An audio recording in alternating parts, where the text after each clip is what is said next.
my fiancée, Willow, never imagined that she was just playing a game of truth or dare at her bachelorette party with her friends. Less than an hour later, I announced the wedding was cancelled. All because her friend Maria sent me a video from the party. In the video, amidst the teasing from her friends, Willow was sitting on a stranger's lap, her shirt's top buttons undone, holding the phone to her ear and giggling coquettishly. She was talking to another man on the phone, and in a high-pitched voice, she said, "I miss you." Maria smugly added the caption, "George, Willow says this is a must-do ritual to bid farewell to single life. I know. She just wants to mess with my head and show me that Willow wasn't someone who couldn't live without me. That Maria's friend was in demand." But little did she know. I flipped the table. I immediately took a screenshot of the wedding cancellation and posted it in the WeChat group. The wedding is off. No need to prepare, everyone. Willow and her friends thought canceling the wedding and calling it quits was the extent of my revenge. But they didn't expect that in just one night, I had already planned a storm that none of them would escape from. Chapter 1. My phone screen suddenly lit up in the darkness, like a pale flash of lightning splitting the heavy silence of the study. I had just finished a cross-ocean video conference, and the burn of the screen's blue light still lingered in my eyes. Fatigue, like cold ocean waves, slowly crept into my limbs. Tomorrow would be my wedding day with Willow. On the corner of the desk, an embossed invitation was stacked with others, silently announcing the grand ceremony that was about to take place. I rubbed my throbbing temples, my fingertips brushing against the cold phone screen. A new message alert popped up, from a number saved as Maria, Willow's best friend. It wasn't a text, it was a video file. I raised my brows ever so slightly. At this hour, I clicked on it casually. The loud, blaring music instantly shattered the quiet of the study, with the kind of obnoxious, pulsating beats typical of a cheap nightclub. The camera was shaking wildly, the lighting dim and hazy, and colorful spotlights randomly sweeping across faces contorted by alcohol and excitement. At the center of the frame was Willow. She was wearing the delicate silk blouse I had sent her out in earlier that day, but now it was wrinkled, clinging to her body. The top two buttons were undone, exposing a small patch of glaring skin and the faint edge of lace. She was sitting on the lap of a strange man, her long hair scattered over her shoulders, her face twisted into a decadent, almost reckless smile I had never seen before. Around her were several familiar yet unfamiliar faces: Maria, Lisa, Sophia, those so-called best friends of Willow, shouting, clapping, and egging her on, their phones nearly pressed up against her face. "Willow, truth or dare? Pick one." Maria's sharp voice cut through the music, with an exaggerated excitement. "I choose dare. What are you scared of?" Willow tilted her head back, drinking a large gulp of alcohol, liquid spilling from the corner of her lips. Her eyes lazily scanned the room, finally resting on the face of the man holding her, her gaze dripping with an open, blatant flirtation. "All right, you got guts." Lisa slapped the table, her voice so high-pitched it nearly cracked. "See that? Willow's phone. Call the first man in her recent contacts list. Put it on speaker. Say, 'I miss you.' It has to sound sexy. If it's not sexy, it doesn't count." "Yeah, call him.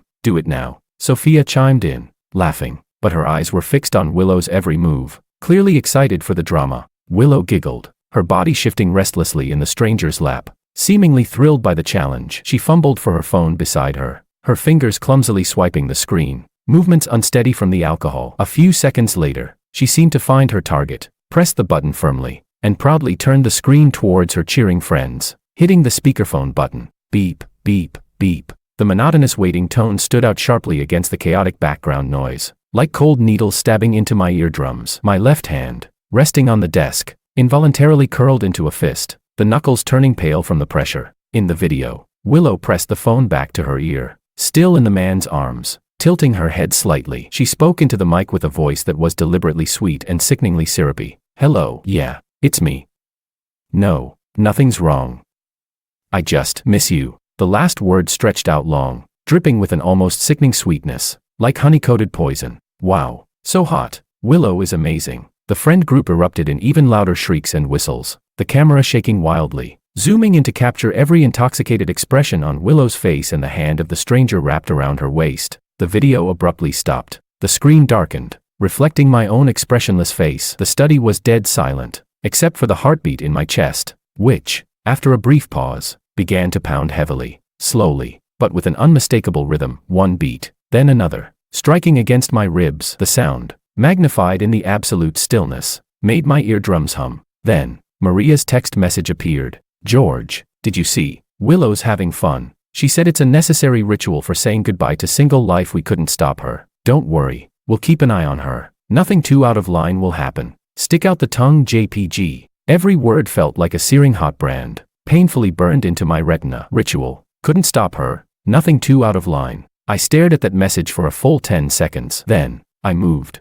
There were no furious roars. No uncontrolled smashing of things. My movements could even be described as calm. I unlocked my phone screen, and my fingers moved quickly and precisely across the cold glass. I found the phone number of the hotel manager in charge of the wedding and dialed. "Hello, Manager Lee," I said, my voice steady, without a single ripple, like a bottomless, cold lake. "This is George. I am informing you that the wedding banquet scheduled for tomorrow at 11 a.m. in your Crystal Hall is cancelled immediately. All fees will be deducted from the card I reserved, as per the breach of contract clause. Yes, the entire event is cancelled. My lawyer will contact you regarding any further matters." There seemed to be some astonished inquiry on the other end, but I hung up. I opened the WeChat group called Close Friends and Family, Wedding Prep. In this group were Willow, Maria, Lisa, Sophia, and some relatives and friends from both sides. Just a few hours ago, it had been full of blessings and excitement for tomorrow's wedding. My finger hovered over the screen for a moment before I opened the album and found the screenshot of the hotel cancellation confirmation I had just saved. The large red word "cancelled" on the image was glaring.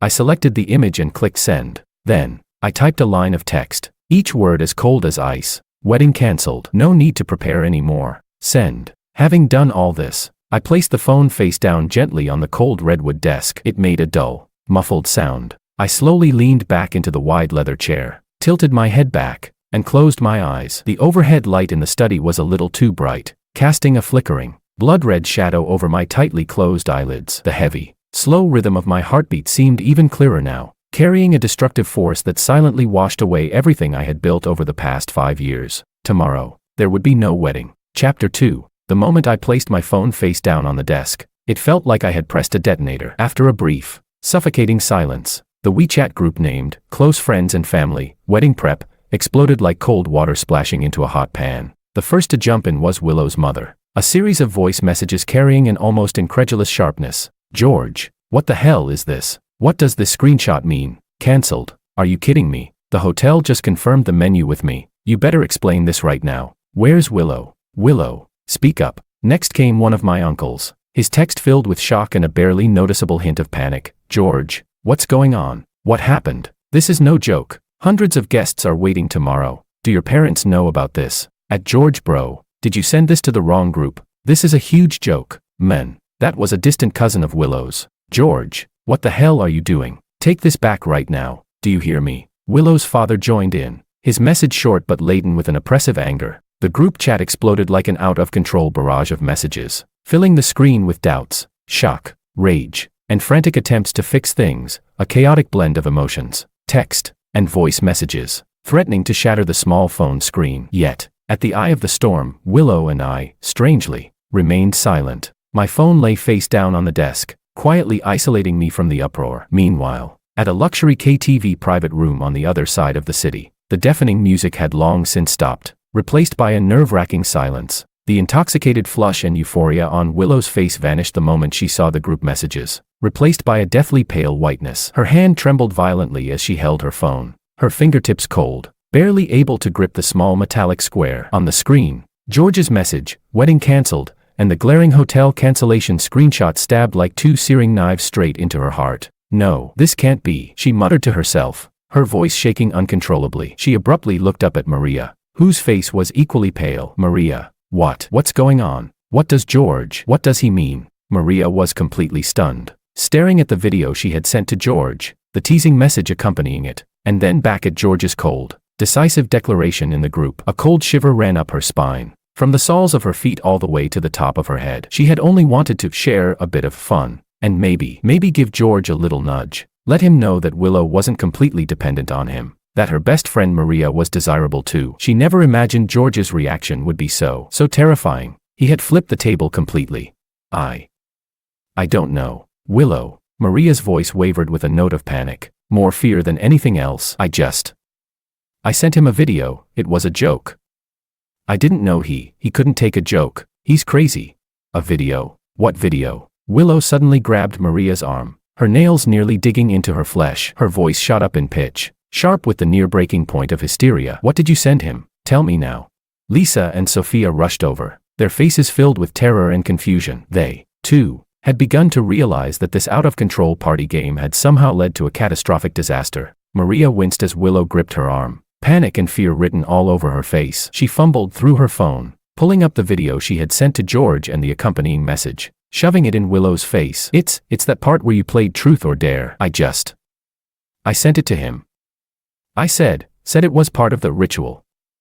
I didn't know he. Willow barely glanced at the video's thumbnail, herself straddling a stranger's lap, her clothes disheveled, and it was like something inside her exploded. The world went black for a second, and her body swayed, nearly collapsing to the ground. Maria, you fucking ruined me, Willow screamed, her voice shrill and guttural, her hands shoving Maria away as she grabbed her bag and charged for the door. Her high heels clattered desperately against the smooth floor as she ran, a chaotic and hopeless sound. Willow, where are you going? Lisa and Sophia screamed, trying to stop her. Get out of my way, Willow screamed back, her tears finally breaking free, flooding down her face. In her mind, there was only one thought: find George, explain everything. It was just a game, just truth or dare. He couldn't do this. He couldn't cancel the wedding. She burst out of the KTV, the cold night wind cutting like knives against her face, but it couldn't cool the panic and burning pain in her chest. Her hand trembled as she dialed George's number over and over again. Beep, beep, beep. The busy signal, cold,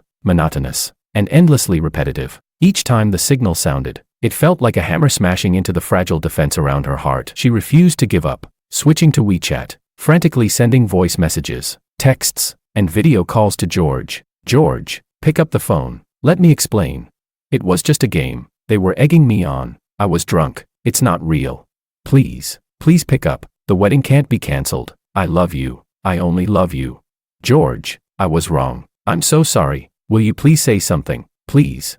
Her voice messages, full of desperation, sobs, and incoherence, sank into the abyss, not stirring even the slightest response from him. The George who once responded to her every need, the one who was gentle and understanding, was now like a silent iceberg, blocking her every plea and explanation. Willow slid down against the cold wall, her body collapsing in a heap on the pavement. Her expensive wedding dress, now stained with dirt, went unnoticed as she hugged her knees and buried her face deeply in them. Her shoulders shook violently, and the sound of her suppressed, desperate sobs echoed through the empty street, a haunting, sorrowful sound. It was over. She realized it with brutal clarity. George's silence was far more terrifying than any angry outburst. It was the silence of a heart dead to her, a final, unyielding decision that left no room for reconciliation. Meanwhile, on the other side of the city, the light in my study remained on. I sat, still with my eyes closed, leaning back in my chair, as though I had fallen asleep. But my right hand, resting on the armrest, had unconsciously clenched into a fist. The veins on the back of my hand stood out,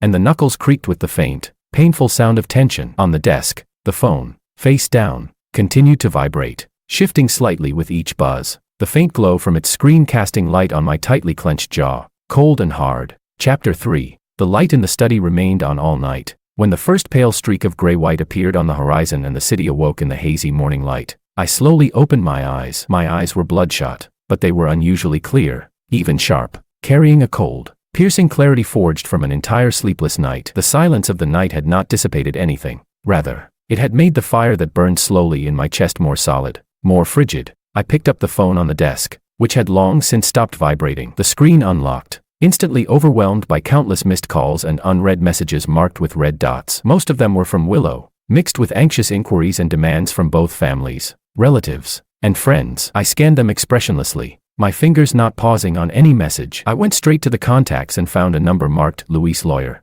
Dialing it, the call was quickly answered by a calm and professional male voice. Mr. Jean, so early, Luis. Sorry to disturb you. My voice was a bit hoarse, but my words were precise and clear. My wedding is cancelled. Now, I need you to handle a few things. Cancelled. Luis's voice carried clear surprise, but his professional demeanor quickly brought him back to composure. Understood. Please go ahead. First, immediately initiate the lawsuit against MS Willow to recover all the betrothal gifts paid by me and my parents, including cash, jewelry, the portion of the property title that was transferred, and all the expenses we incurred during the wedding preparations. I'll send you the list and supporting documents to your email shortly. My pace was calm, as if I were stating a business decision unrelated to myself. Second, regarding the property Blue Sky Garden, Building B, Room 1701, which was intended as the marital home, Immediately apply for asset preservation. Prevent Willow and her family from disposing of or transferring any part of it. The keys and access cards are in her hands. If necessary, apply for enforcement to replace the locks. Third,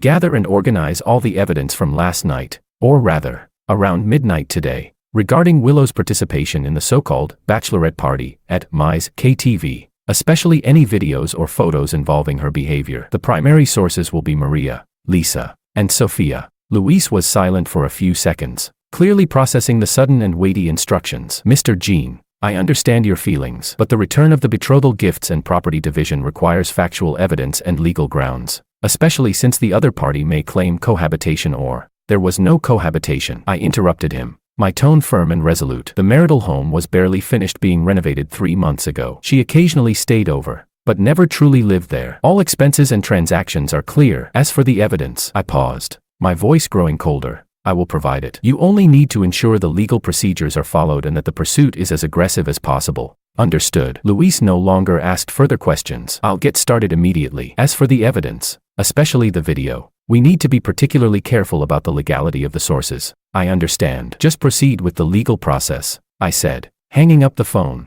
I put down the phone and walked over to the large floor-to-ceiling window. The faint light of dawn outlined a tall, solitary figure. I watched the street below gradually wake up as traffic started to gather and pedestrians hurried along. The world kept moving according to its rhythm, as if last night's abruptly halted wedding drama was just an insignificant speck of dust. But for me, everything was just beginning. Canceling the wedding was only the pause button. The real reckoning had just begun. Maria, Lisa, Sophia, and Willow. Not one of them would escape. I needed a more direct, more efficient, and more precisely targeted way to strike at their weaknesses. The legal process was a safeguard, a bottom line. But to make them truly understand what it felt like to wish they were dead, I would need some extra methods. I turned back to my desk and opened my computer. The cold glow of the screen reflected my expressionless face. I logged into an extremely private cloud storage space, protected by multiple layers of verification. It contained many files, mostly business backups, but there was one inconspicuous folder titled Affiliated Party Information. For reference, I opened the folder, which contained several subfolders,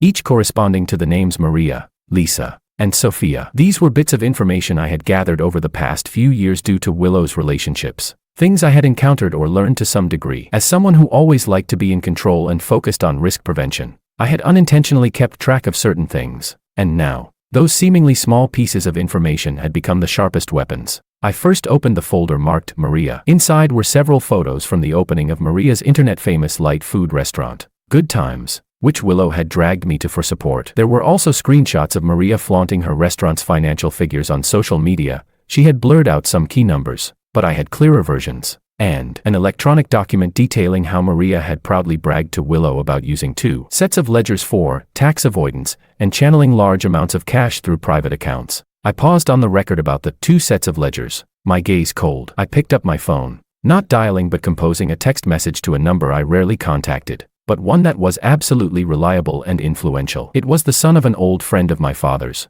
a man who held a high position in the tax system. The message was brief and to the point. Uncle Gene, sorry to disturb you. I have information regarding Good Times Light Food, legal representative Maria, suspected of serious tax evasion, using dual ledgers, with clear evidence pointing to it. I will send the formal complaint materials shortly. Please take note. George, send. Next, I opened the folder marked Lisa. Lisa had gotten married last year to a simple, honest programmer. There wasn't much in the folder, just a screenshot of a post she made a few months before her wedding. In it, she complained about her fiancé being too dull and unromantic. The picture was of her and a man in a bar, bathed in soft lighting, with the man's arm draped around her shoulder in a familiar, intimate pose. The caption read, "Still, my old classmate knows how to appreciate the finer things." Those were the days. The man in the photo, I vaguely remembered him. He was Lisa's ex-boyfriend, a well-known playboy. Willow had once gossiped to me about how Lisa had kept in touch with her ex before the wedding, even recording some sappy voice messages. My fingertips lightly tapped on the desk. I opened a professional audio editing software and found an old recording in a deeper backup. It was a segment that Willow had unintentionally recorded during a late-night chat with Lisa. In the recording, Lisa could clearly be heard mimicking her voice to send a flirty message to her ex.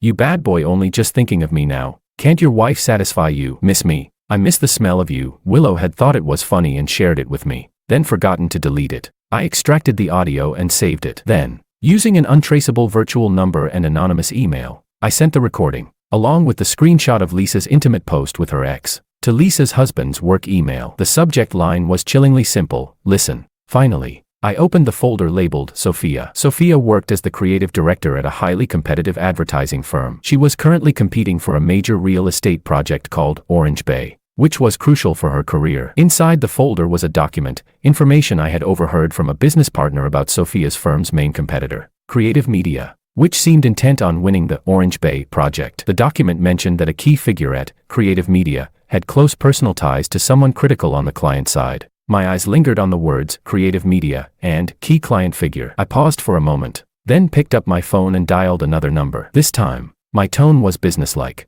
distant. Mr. Ning, good morning. It's George. I have a small matter that may help your company secure the Orange Bay project. Yes, I've come across some information about the core strategy for Linksy Advertising, Sophia's firm, quite specific. It's just a small favor. No need to thank me. I'll send the details to your private email shortly. All right. Looking forward to working together. I hung up the phone and sent a carefully edited document containing only the core creative concepts and key pricing strategies from Sophia's proposal, information that Willow had overheard Sophia boasting about and passed on to me, to Mr. Ning's email at Creative Media. After completing all of this, I shut down the computer. The study fell back into quiet. I walked to the liquor cabinet, poured myself a glass of cold water, and drank it in one gulp. The icy liquid slid down my throat, bringing a brief moment of stimulation. This was only the beginning. I looked out the window. The sky was fully bright now. The sunlight was harsh, yet it couldn't dissipate the coldness in my eyes. Willow and her so-called best friends, are you ready for the consequences of your ritual?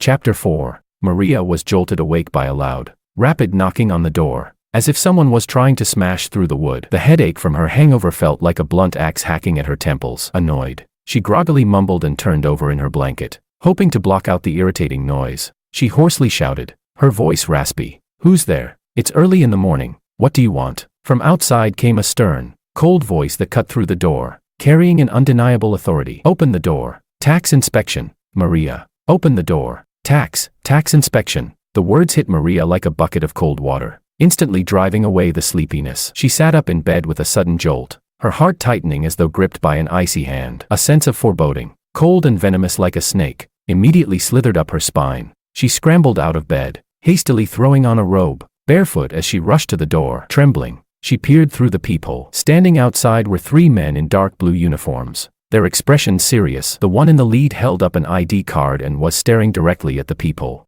"It's over." Maria's mind went blank with a loud buzzing sound. Her worst nightmare had come true. The dual ledgers, the cash flow, all those clever tricks she thought were foolproof. She nearly collapsed as she unlocked the door. "Are you Ms. Maria?" The lead inspector showed his ID, his tone formal and cold. "We are from the city's taxation bureau. According to a real name report and preliminary investigation, your Good Times light food restaurant is suspected of serious tax evasion. We are here to conduct a tax inspection of your business premises and residence. Here is the inspection notice and our credentials. Please cooperate." I. Maria's face turned pale as paper, her lips trembling, unable to say a word. She watched as the inspectors began rifling through the cash register, computers, even heading toward the locked drawer where she kept her private accounts. She felt her blood rush to her head and then drain away, leaving only a bone-chilling cold. No, let me explain." She tried desperately to stop them, her voice breaking. "Someone set me up. It must have been George. That bastard George reported me. It's because of last night. Ma'am, please cooperate with the investigation. Any questions can be addressed to your lawyer, or you may make a statement after the investigation concludes." The inspector interrupted, his expression unwavering, his professional demeanor as cold as a wall. "Now, please hand over all your ledgers, receipts, bank transaction records, and electronic devices, including those in your personal name." Maria looked at the list the inspector handed her, her once proud restaurant now being turned upside down. She watched her staff's terrified and confused faces as they worked, and the overwhelming fear and despair finally overwhelmed her. Her legs gave way, and she slid down against the doorframe to the cold floor, covering her face as she let out a gut-wrenching cry. "My store. It's over. It's all over. George, Willow, you've ruined me."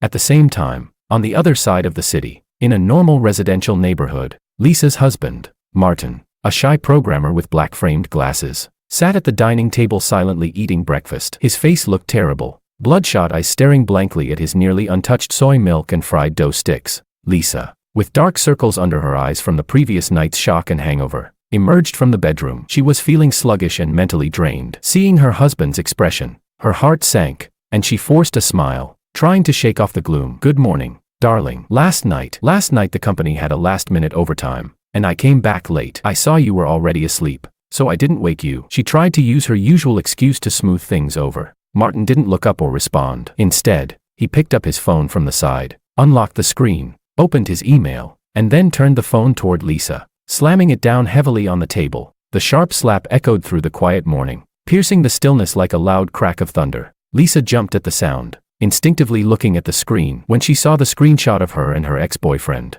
looking intimate in the bar's dim lighting, along with the glaring audio file icon. The color drained from her face instantly. Her lips began to tremble. "Oh, honey, let me explain. This was a long time ago," she stammered, reaching out to grab the phone. Martin swiftly pulled the phone back, tapping the screen with a single touch. Instantly, Lisa's voice, flirtatious, provocative, and laced with suggestion, rang out clearly in the small dining room. "Ah, you bad boy, only now thinking of me. Can't your wife satisfy you? Miss me? I miss the smell of you." Each word was like a needle dipped in poison, stabbing into Lisa's ears, and piercing the last of Martin's illusions. He listened to his wife speak in a way she had never spoken to him, using a tone so lewd, so unbecoming, to another man, and his body trembled with rage and humiliation. "It's not like that. Honey, please listen to me." Lisa panicked completely, lunging to grab the phone. It was a game of truth or dare. They made me record it. It's not real. I swear. It's Maria and them.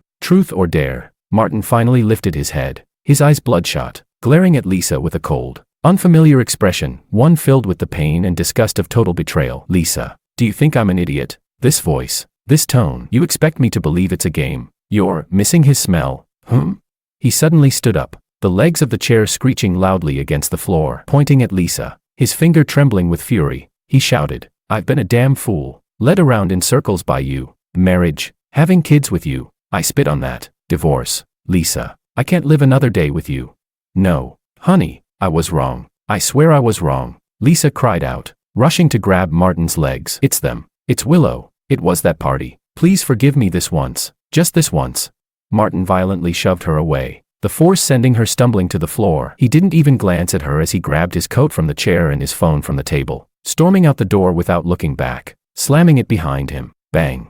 The deafening slam of the door sounded like a death knell in Lisa's ears. She slumped to the cold floor, staring at the empty doorway, listening to the distant sound of Martin's departing footsteps, the overwhelming panic and regret engulfing her like a tidal wave. She knew her marriage was over. All because of that damn game last night, because of Maria's teasing, and her own pathetic vanity and indulgence.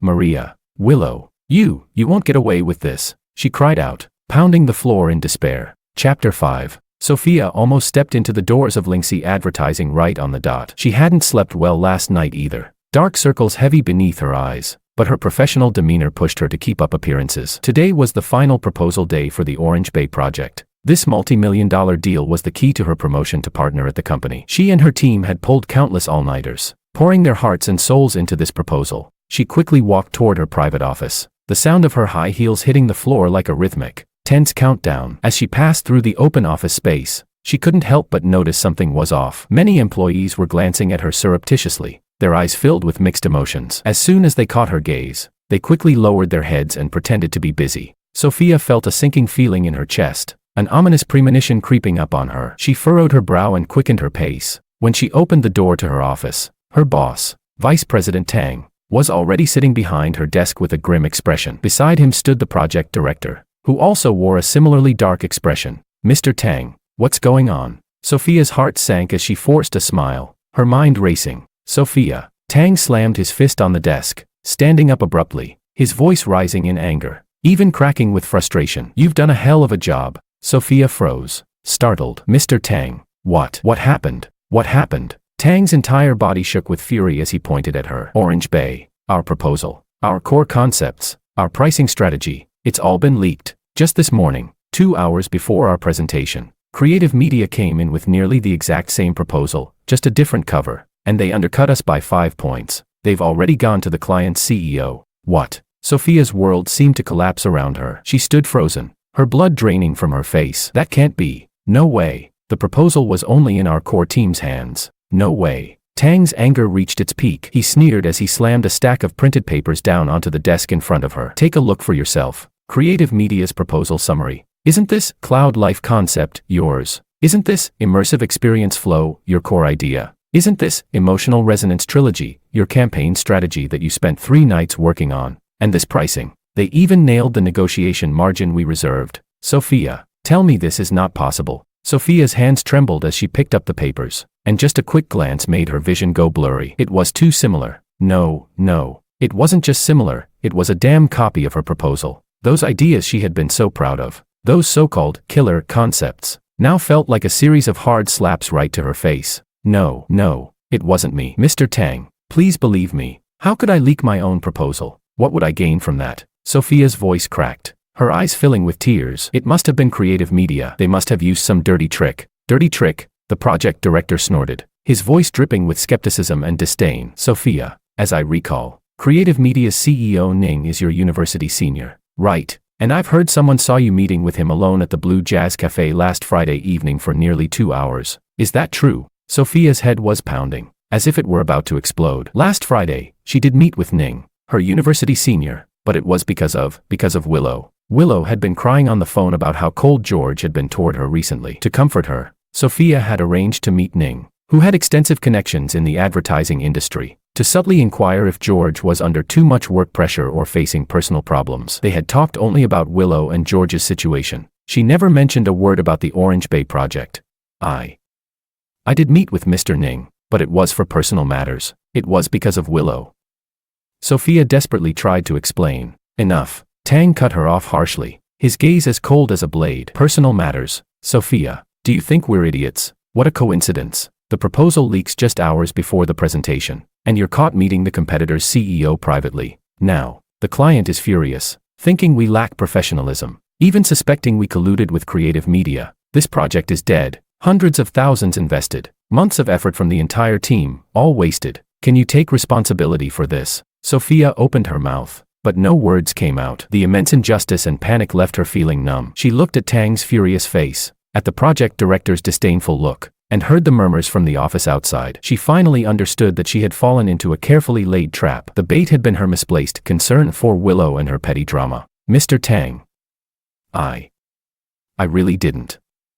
She weakly tried to explain, her voice barely a whisper. Whether you did or not is not for you to decide. Tang took a deep breath, struggling to control his anger, but his eyes, filled with disappointment and finality, said everything. Sophia, you're suspended, effective immediately. Hand over all your access cards, work laptop, and project files. Cooperate with the internal investigation until the investigation is complete. You are not to engage with any company business or clients in any form. Understood? Suspended. Investigation. These 2 words were like mountains, crashing down on Sophia. Her vision went black, and she stumbled, barely able to steady herself by gripping the edge of the desk. Her carefully cultivated career image, the partner position within reach, her reputation in the industry, all gone, all because of that damn party, because of Maria's foolishness, because of Willow, that disaster. It's George, it has to be him. Sophia mumbled to herself, her eyes hollow. He's taking revenge. He's so ruthless. Get out. Tang pointed to the door, his voice cold and unyielding. Sophia had no idea how she made it out of that familiar office. She was holding an empty cardboard box with only a few insignificant personal items inside. Under the gaze of countless eyes, some sympathetic, others gleeful, some probing, she wandered through the office area like a lost soul, heading for the elevator. Each step felt heavier than the last. The elevator doors closed slowly, shutting out everything from the outside. In the small, confined space, Sophia leaned against the cold elevator wall, unable to hold herself up any longer. She slid down the wall to the floor. The box tipped over, and her belongings scattered everywhere. She pressed her hands to her face, her muffled sobs echoing in the small, sealed space. It was over. Everything was over. George's revenge, precise and cruel, had struck at their most vulnerable spots. Maria's store, Lisa's marriage, Sophia's career. In a single night, everything had turned upside down, and it all started because of Willow, because of that damn bachelorette party.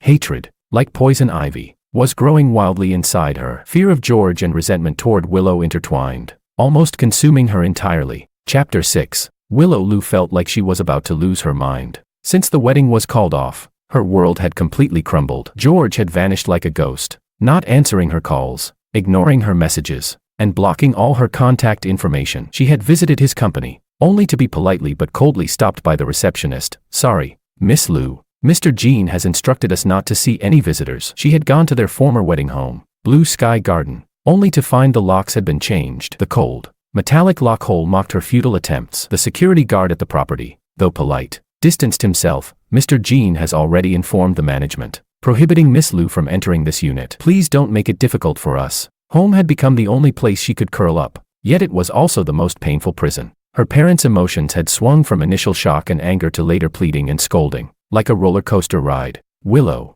what did you do? George is such a calm person. How could he suddenly act like this? Did you do something outside of the marriage? Her mother's eyes were red with tears, and her words trailed off, but the implication was clear. You're a disgrace. Her father, furious, threw a teacup, shattering it and spilling tea all over the floor. You've ruined my reputation. All our relatives and friends were informed, and the hotel is booked. Now it's all a joke. How do you expect me to explain this? Should I say the Jean family doesn't want you anymore? Huh? Dad, Mom, it's not like that, Willow cried out, explaining again and again. It was Maria and the others. They were just messing around with a dare. I had too much to drink. I only made a phone call. George misunderstood. He wouldn't even listen to me.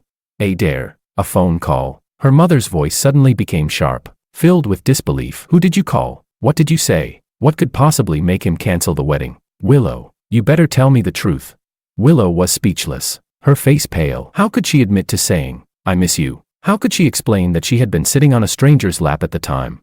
Her silence was seen as an admission by her parents. Disappointment and anger washed over them like a cold tide, instantly engulfing them. Get out. Go back to your room. I don't have a daughter like you. Her father pointed at her bedroom door, shaking with rage. Willow locked herself in her room, the curtains drawn tightly to shut out all light. The room was filled with the sour, rotting smell of spoiled food and tears. She curled up in the corner of her bed like a wounded, abandoned cub. Her phone screen glowed, still on George's WeChat interface. The last message she had sent was still there, a glaring red exclamation mark. Just then, the phone suddenly vibrated wildly, not a call, but a barrage of messages from the group chat. It was the Plastic Sisters group, Maria, Lisa, Sophia, and her smaller circle that had been silent for days. Maria's messages came in rapid succession, filled with hysterical bitterness. At Willow, you jinx, you bitch, it's all your fault. My shop got sealed by the tax authorities. I'm finished. My life is over. That bastard George reported me. He's so cruel. It's all because of you. Why don't you just die? The following images appeared: a shop door sealed with tape, a messy and chaotic scene inside the store, and a close-up of a tax audit notice. Then came Lisa's sobbing message, filled with utter despair. At Willow, my husband wants a divorce. He threw the recordings and photos in my face. He doesn't want me anymore. They're taking the house back. I've lost everything. Are you happy now? It's all because of that damn game. Maria, it's all your fault. Your stupid idea. Willow, why didn't you refuse back then? Why did you play? You've ruined us. Sophia's message, however, was filled with cold, suffocating hatred. Willow, I've been suspended from my job. The Orange Bay project is ruined. The plan was leaked, and the company blames me for it. Millions in losses, and my career is completely destroyed. Just because that night, I went to meet Senior Zhang to inquire about George, to comfort you. He used me. Willow, you're really a great friend. Do you feel George's revenge? All of us are paying the price for your indulgence and stupidity, and we're burying you. One message after another, like poisoned whips, lashed at Willow's already battered heart. The accusations, curses, and laments from her best friends shattered the last fragments of hope and self-deception she had. It wasn't a misunderstanding. George wasn't acting on impulse. He was truly taking revenge, and with such ruthless precision. One strike to the heart, Maria's store, Lisa's marriage, Sophia's career, all destroyed. Was she the next target? A paralyzing fear gripped her like a cold, monstrous hand, squeezing her throat and making it hard to breathe. She stared at the bitter words in the group chat, looked at the photo of Maria's store sealed up, listened to Lisa's broken sobbing, and imagined Sophia's humiliation as she was fired from the company. Her body trembled uncontrollably. No, it wasn't me, it was you. It was you who egged me on, she muttered frantically at the screen, tears pouring down her face. It was Maria. You wanted to play, you wanted to take the photos, you wanted to send them to him. At that moment, the doorbell rang. It wasn't a hasty, frantic knock, but a steady, calm, and almost unignorable chime. Willow jolted, her heart racing, and looked fearfully at the door. Willow, go open the door. See who it is. Her mother's voice called from the living room, tinged with anxiety. Trembling, Willow practically crawled off the bed, barefoot, inching toward the door. She shakily looked through the peephole. Two men stood outside, both in sharp suits and serious expressions. One of them she recognized. It was George's private lawyer,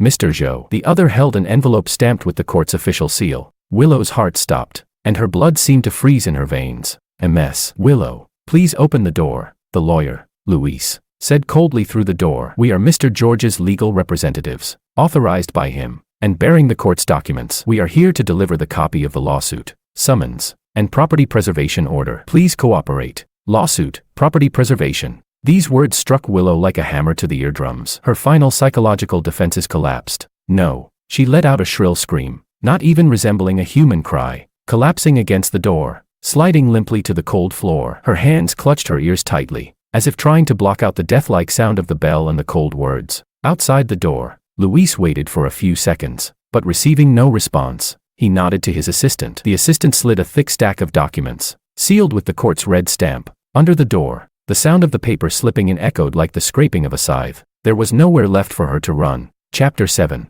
The stack of documents, cold with the atmosphere of the court, slid under the door like a burning iron, scorching the Liu household into silence. Pablo, Willow Liu's father, trembled as he picked up the civil lawsuit document. When he saw the first request for litigation, order the defendant, Willow, to return the bride price of 780,000 renminbi to the plaintiff, George. His vision blurred, and he nearly passed out. 780,000. He slammed the lawsuit onto the coffee table, the old glass surface groaning under the pressure. "George, is he trying to kill us?" Camila, Willow's mother, grabbed the lawsuit, her hands freezing as she read through the long bride price list attached. Bride price list. Engagement cash, 288,000 renminbi. 00, in words, 288,000 yuan. Paid by the plaintiff's parents to the defendant's parents through a matchmaker on date. Gold jewelry, gold necklace, gold bracelet, gold earrings purchased at XX jewelry store. Total value 86,500 renminbi. 00, invoice no. XXXXX. Delivered to the defendant by the plaintiff on date. Diamond ring, 5 carats purchased at XX jewelry. Valued at 158,000 renminbi. 00, invoice no. XXXXX. GIA certificate no. XXXXX. Delivered to the defendant by the plaintiff on date. Marriage house, Blue Sky Garden, B building. Unit 1701. Name change fees. This property was the plaintiff's personal property before marriage. To formalize the marriage, the plaintiff agreed to add the defendant as a co-owner, 50% share. The related taxes, stamp duty, and registration fees totaled 65,200 renminbi. 00, payment receipts attached, to be borne by the plaintiff. Wedding preparations expenses, paid portion including hotel deposit 50,000 renminbi. 00, wedding company deposit 30,000 renminbi. 00, wedding dress rental deposit 15,000 renminbi. 00, miscellaneous items like wedding candy and invitations 10,300 renminbi. 00, total 105,300 renminbi. 00, contracts and payment receipts attached, all paid by the plaintiff. Large gifts during the relationship, for defendant's personal use including XX brand, handbag, value 32,000 renminbi. 00, invoice no. XXXXX, XX brand, watch, value 28,000 renminbi. 00, invoice no. XXXXX, total 60,000 renminbi. 00, total amount, 780,000 renminbi. 00, in words, 780,000 yuan. Each item was clearly listed with time, place, amount, and receipt numbers, as if each was a precise knife, slicing apart what was once thought to be affection, and leaving only a naked monetary transaction.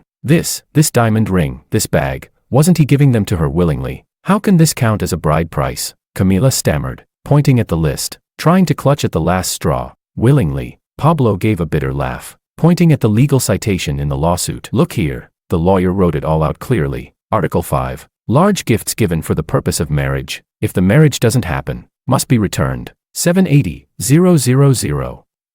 780,000. Where are we supposed to get that kind of money? The Liu family was just an ordinary working-class household. Pablo had been laid off early in his career and now worked odd jobs, while Camila, a retired teacher, had a meager pension to help Willow with her wedding. They had almost emptied their savings to provide a dowry, but compared to the nearly 780,000 yuan bride price, their savings were nothing more than a drop in the bucket. It's all your fault. All your fault. You useless thing. Pablo suddenly turned to Willow, who was huddled in the corner of the sofa, pale and silent. All his fear and despair turned into raging fury. You ruined a good marriage, and now the creditors are knocking at our door. 780,000. What are we supposed to pay them with? Our lives. Dad. Mom. Willow's lips trembled. Her tears long dried up, leaving only numb fear. I'll go find him. I'll beg him. Beg him. What will you beg with? Camila also collapsed, crying out, what's happened to your good friends? Maria's shop is sealed. Lisa is getting a divorce. Sophia has lost her job. George is dead set on ruining you, ruining our family, and now you want to beg him. He won't even let you through the door. The atmosphere of despair hung like a heavy, oppressive cloud in the small living room, making it hard to breathe. At that moment, Willow's phone rang. It was an unfamiliar local landline number. Like a frightened bird, she stared at the number, unwilling to answer. Answer it. Let's see which devil is here to collect, Pablo shouted. Willow shakily pressed the answer button and brought the phone to her ear. Hello, hello. Good day. May I speak to Ms. Willow? A young but businesslike female voice came from the other end. I am. This is the Litigation Service Center of XX District People's Court. You are involved in a marriage property dispute case with Mr. George, case no. XXXX. Our court has formally accepted the case. This is to notify you that the hearing is scheduled for, date, at 9:30 a.m. in Court X. The court summons and copies of the evidence submitted by the plaintiff have been mailed to your registered address via judicial special mail. Please be sure to check for them. If you fail to attend without a valid reason, the court will proceed with a default judgment. Please keep your phone available for contact. Goodbye. Beep, beep, beep. The busy tone rang. Willow held the phone in her hand. As if clutching a burning iron, she stood there blankly, listening to the busy signal. While hearing her parents' desperate cries and curses, she felt the whole world spinning, collapsing around her. The court, the hearing, the summons. George, he really did sue her. He didn't leave her a single ounce of mercy, nor any chance for private reconciliation. He wanted to use the cold, public legal process to nail her to the pillar of shame and claw back every single yuan of that 780,000. The cold fear finally overwhelmed her completely. Her legs gave way, and she collapsed onto the floor, staring blankly at the ceiling, like a soulless body drained of life. Chapter 8. XX District People's Court. Court X. The deep brown judge's bench loomed high, the national emblem solemnly displayed. The air was thick with the cold scent of disinfectant and inked paper. In the gallery, there were only a few people, mostly my family, their faces tense and solemn, along with Willow's parents. The two elderly people seemed to have aged 10 years overnight, hunched with their backs bent, their eyes filled with fear and despair. Willow sat in the defendant's seat, wearing an old, dull-colored dress that seemed out of place. It was the only respectable outfit she could find in her panic. Her face was as pale as if it were transparent, with deep circles under her eyes, and her lips cracked and dry from nervousness and dehydration. Her hands were tightly clasped together on her lap, her knuckles turning white from the pressure, her body trembling uncontrollably. She dared not look up at the judge's bench, nor could she bring herself to glance at the plaintiff's seat across from her. I entered the courtroom, dressed in a well-tailored dark gray suit, the collar of my white shirt crisp, without a tie, exuding a subtle air of coldness. I sat in the plaintiff's seat, sitting upright, my profile sharp and defined under the cold white lights of the courtroom. My gaze was calm as it rested on the judge's bench, occasionally flicking over the documents in my hands. Throughout the proceedings, I never once cast even a glance toward the defendant's seat. This was a complete, frigid disregard, far more suffocating and despair-inducing than any angry glare could ever be for Willow. Court is now in session. The presiding judge struck the gavel, his voice booming with undeniable authority. The case of Plaintiff George versus Defendant Willow, a marriage property dispute, is now under trial. First, the plaintiff will present the claim, facts, and reasons for the lawsuit. My attorney, Luis, stood up. He adjusted his gold-rimmed glasses and spoke with clarity and composure, his voice steady and measured, exuding the calm professionalism of an experienced lawyer. Your Honor, members of the court, Plaintiff George and Defendant Willow were scheduled to marry on date. However, on the night before the wedding, at the defendant's so-called bachelorette party on date, the defendant's actions were a severe violation of public morals, causing significant emotional harm to the plaintiff, which directly led to the cancellation of the wedding and the dissolution of the engagement. Luis paused for a moment, his gaze sweeping toward the defendant's seat, where Willow's head drooped even lower. Based on this, the plaintiff, pursuant to Article 5, requests that the defendant be ordered to return the following items given with the intent to facilitate marriage, totaling 780,000 renminbi, 780,000 yuan. He picked up the prepared, bride price list and began reading each item aloud. His voice wasn't loud, but every word struck Willow and her parents like a hammer. 1. Engagement cash, 288,000 renminbi. 00. In words, 288,000 yuan. 2. Gold jewelry, gold necklace, gold bracelet, Gold earrings valued at 86,500 renminbi. 0. 3. Diamond ring, 1. 5 carats valued at 158,000 renminbi. 0. 4. Property name change tax and related fees for the wedding house, 65,200 renminbi. 0. 5. Paid wedding preparation expenses, 105,300 renminbi. 0. 6. Large gifts during the relationship, 60,000 renminbi. 0. Each of these items is supported by bank transfer receipts, shopping invoices, tax payment records, contracts, and payment receipts, all of which have been submitted to the court. After reading the list, Louise continued, the plaintiff believes that the defendant's actions during the engagement period, especially her misconduct on the night before the wedding, are the fundamental reasons for the dissolution of the engagement. The defendant accepted the aforementioned assets with the intent of marriage. Now, due to the defendant's own actions, the marriage cannot be carried out. In accordance with legal provisions and principles of fairness, the defendant should return the full amount of the assets. This concludes the plaintiff's statement. The presiding judge looked toward the defendant's seat. Defendant, please respond to the plaintiff's claims and facts. Willow's lawyer, a middle-aged man who looked somewhat nervous, hired by the Liu family at considerable cost, stood up and cleared his throat. Your Honor, our defense is as follows. First, the plaintiff's claims regarding the defendant's behavior at the bachelorette party are nothing more than a normal gathering among friends. The defendant was in a state of intoxication. Her actions were uncontrollable, and no substantial harm was caused. Therefore, it should not be grounds for dissolving the engagement or demanding the return of the bride price. Second, certain items, such as the diamond ring, branded handbag, and watch, were gifts during the relationship, voluntarily given by the plaintiff, and should not be considered part of the bride price and therefore should not be returned. Third, the name change on the marriage property was done in preparation for living together, and the related costs should not be the sole responsibility of the defendant. Fourth, part of the wedding preparation costs have already been incurred and cannot be refunded. In conclusion, the plaintiff's claims lack both factual and legal basis, and we request the court to dismiss the case.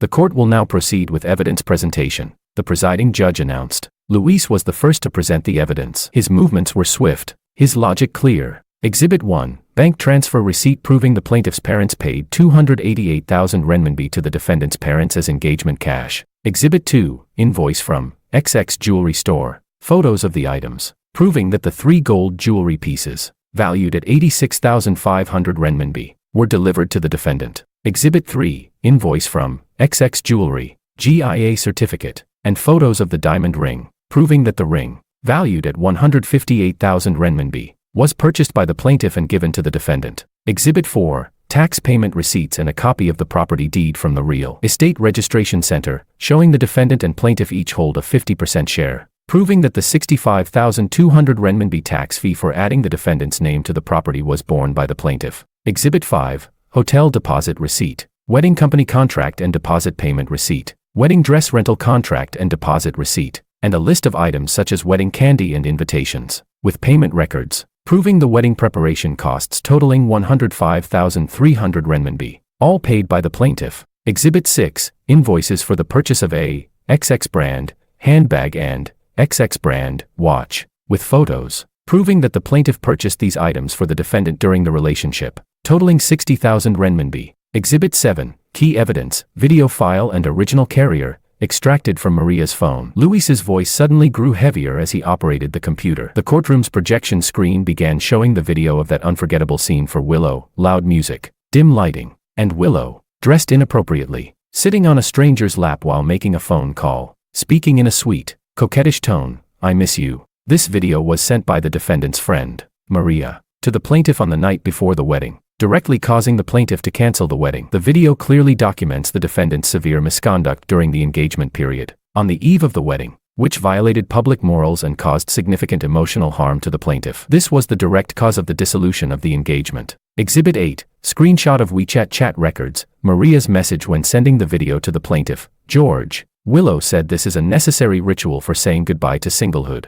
proving the intent and context behind the sending of the video. Exhibit 9, cancellation confirmation letter from the wedding hotel. Screenshot of the WeChat group, Dear Friends and Family, Wedding Preparation. Chat records, showing the plaintiff's announcement of the wedding cancellation, proving the fact that the engagement was dissolved due to the defendant's actions. Exhibit 10, WeChat chat records, for nearly 1 year, and phone call records, for the last 6 months, between the plaintiff and the defendant, proving that the two had not been living together and that the marriage property was only occasionally used by the defendant for overnight stays, not constituting a substantial shared living arrangement. Each piece of evidence that Luis presented was accompanied by a clear explanation of its purpose, especially when the video was played publicly in the solemn courtroom. Suppressed gasps and whispers arose from the gallery. Willow kept her head bowed, her nails digging deeply into the palms of her hands, her body trembling like a leaf in the wind. The overwhelming sense of shame and fear almost tore her apart. She felt as though everyone's gaze was like needles, piercing into her. It was now the defendant's turn to cross-examine. Willow's lawyer seemed somewhat lacking in confidence. Why, yes. We have no objections to the authenticity of evidence 1 to 6, but there are objections regarding relevance and the purpose of proof, as some items were gifts. As for evidence 7 and 8, we have no objections to their authenticity, but we object to their legality. This is secretly recorded footage. It's an invasion of privacy, and it cannot prove the defendant's malicious intent. We have no objections to the authenticity of evidence 9 and 10. The cross-examination proceeded in a suffocating atmosphere. Willow's lawyer tried to emphasize the game nature, drunken unconsciousness, and gift nature of the items, but in the face of the complete chain of evidence presented by Luis, his arguments seemed weak and ineffective. The court will now proceed with closing arguments, the presiding judge said. Luis stood again, his tone steady and forceful. Your Honor, members of the court, the facts in this case are clear, and the evidence is irrefutable. The defendant's serious misconduct on the night before the wedding, proven by video evidence, was a direct violation of public morals and decency. It caused irreparable emotional harm to the plaintiff, the fiancée, and was the direct and sole cause of the dissolution of the engagement. The plaintiff,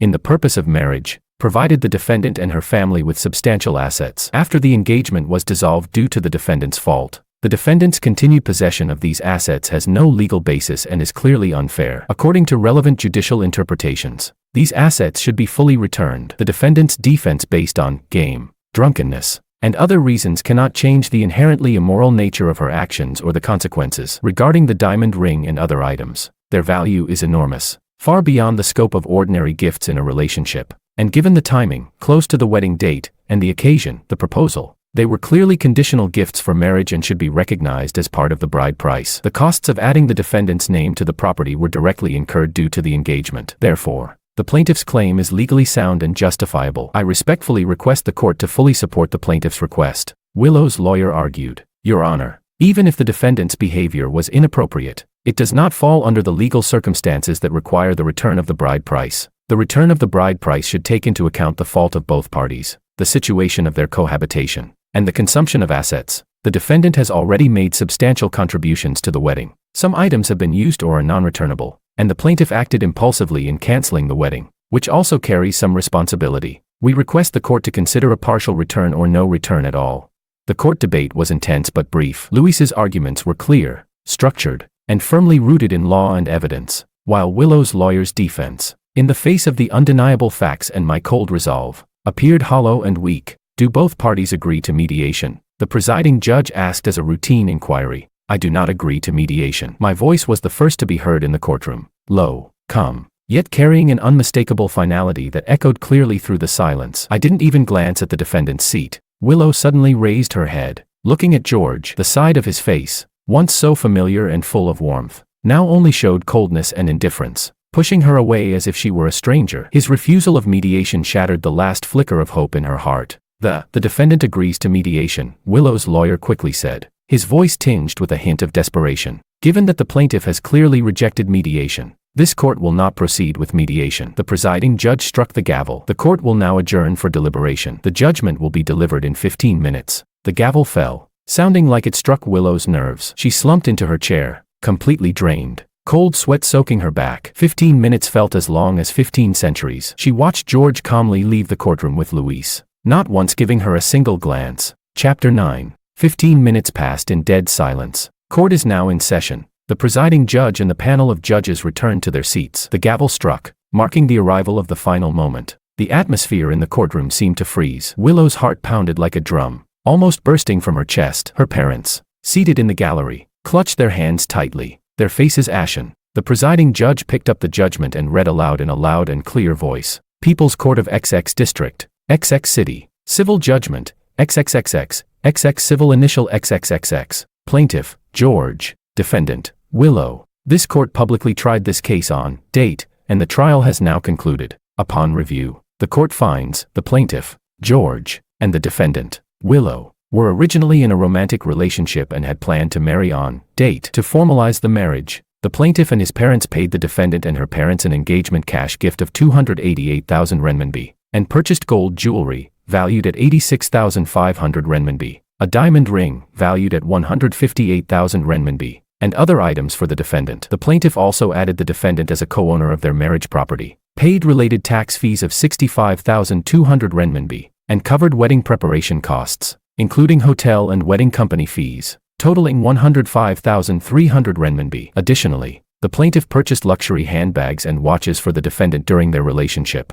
valued at 60,000 renminbi. On the early morning of date, the defendant engaged in inappropriate behavior at her bachelorette party, including flirtatious actions and suggestive speech. Video evidence exists. This behavior occurred the night before the wedding and was clearly contrary to public morals. Upon learning of this, the plaintiff cancelled the wedding that same night. The engagement was thus dissolved. The facts are supported by statements from the parties, bank transfer receipts, shopping invoices, tax payment receipts, contracts, video footage, WeChat chat records, and other evidence, all of which are sufficient to confirm the above. The court holds that in a marriage property dispute, the payment of a bride price is with the ultimate goal of marriage. In this case, the plaintiff paid a substantial sum to the defendant with the intention of marriage. Since the engagement has been dissolved, the defendant's continued possession of the aforementioned assets lacks legal basis. Regarding the cause of the engagement's dissolution, the defendant's serious misconduct on the night before the wedding violated the moral obligation of mutual loyalty and respect between partners,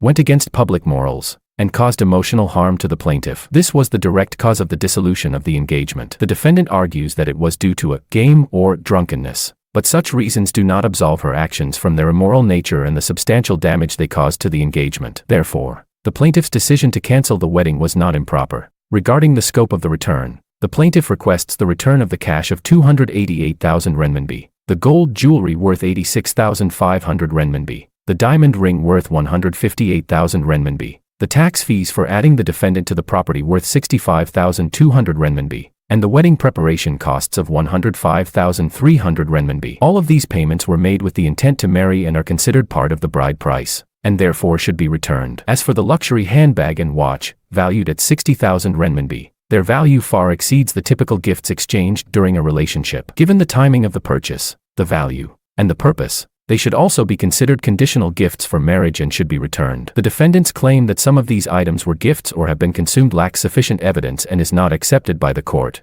In conclusion, the judgment is as follows. The presiding judge's voice rose sharply, carrying the weight of the law. Defendant Willow is ordered to return the bride price in the total amount of 780,000 renminbi, 780,000 yuan, to the plaintiff, George, within 15 days from the effective date of this judgment. The case acceptance fee of XX yuan shall be borne by the defendant, Willow. If you disagree with this judgment, you may appeal to the XX City Intermediate People's Court within 15 days from the delivery of the judgment. Court is adjourned. The gavel fell with a crisp and cold echo. No. Willow's mother let out a heartbreaking cry from the gallery and collapsed. Pablo scrambled to support his wife, tears streaming down his face. His eyes, filled with despair and resentment, turned toward his daughter. Willow sat dumbfounded in the defendant's seat, like a statue drained of its soul. Every word on the judgment seemed like a red-hot iron, burning painfully into her consciousness. 780,000 yuan, within 15 days, returned to the plaintiff, George. She had lost, utterly, completely, the law, in the coldest and most just manner, had put an end to my revenge. She stumbled out of the courtroom, the blinding sunlight making her dizzy. As soon as she stepped down the courthouse stairs, she saw me and Luis standing by the car nearby, seemingly waiting for her. I finally looked at her. My gaze was calm, emotionless, as deep and cold as a frozen well. There was no hatred, no anger, only a complete, icy indifference. It was as if I were looking at a complete stranger. Willow, as if clutching at the last straw, staggered toward me, her tears bursting forth. Her voice was hoarse and broken. George, please listen to me. I know I was wrong. I really know I was wrong. I was drunk that night. It was them who forced me. It was Maria. She took the video and sent it to you. I never meant to betray you. I love you. Please, for the sake of the 5 years we've spent together, that money, my family really can't come up with it.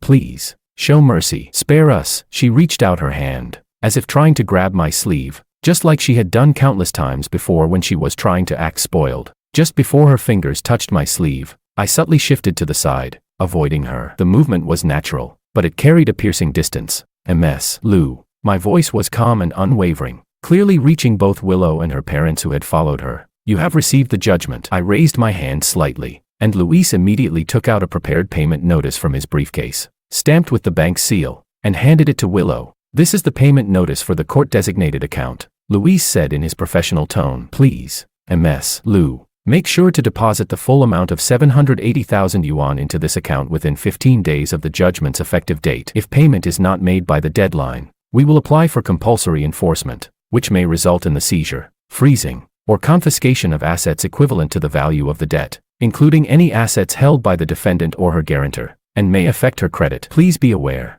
Willow stared at the cold payment notice, the figure 780,000 00 staring back at her like the eyes of a demon, glaring down at her. Her last plea, in the face of my cold gaze and Luis's formulaic delivery, seemed so pathetic and pale. George, do you really hate me this much? Willow's voice trembled uncontrollably, carrying the last shred of unwillingness and despair. For a game, you ruined my wedding, destroyed my best friend, and now you want to kill my entire family. Is it really worth it?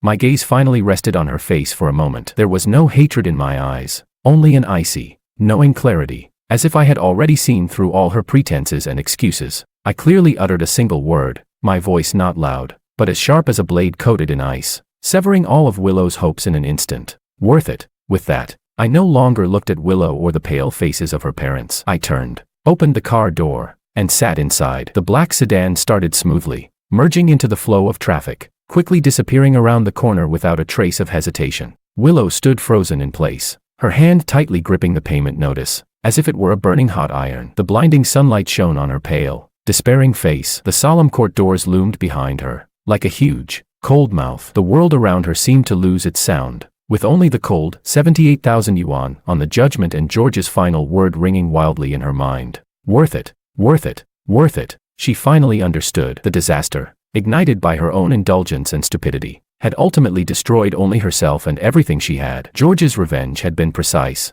thorough, and merciless. From the moment the wedding was cancelled, the outcome had already been sealed, and now, she had nothing left, except for the burden of 780,000 yuan in debt and a life in ruins. The dust had finally settled, but this dust weighed more than 1,000 pounds, enough to bury her and her fragile family completely.